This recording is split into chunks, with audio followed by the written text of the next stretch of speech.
кызыктуу кызыгасың укмуштуу китеп биздин досубуз кел бирге окуйбуз.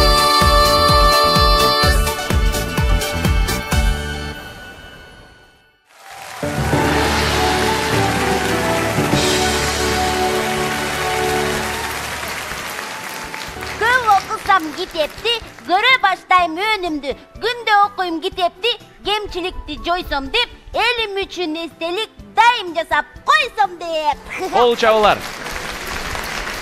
Азаматсың Момпош, мынакей кыргыз эл акыны Алы Токонбаев кемчиликтерди жоюш үчүн күндө китеп окуш керек дейт. Себеби көп окуган адам көптү билет экен. Андыктан үй бүлөбүз менен дагы китеп окууну адатка айланталы.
Өрүктөн тамдап чабылган, карагай капкак чабылган, үч кыл тамдап жибектей, күлүктөй таптап багылган.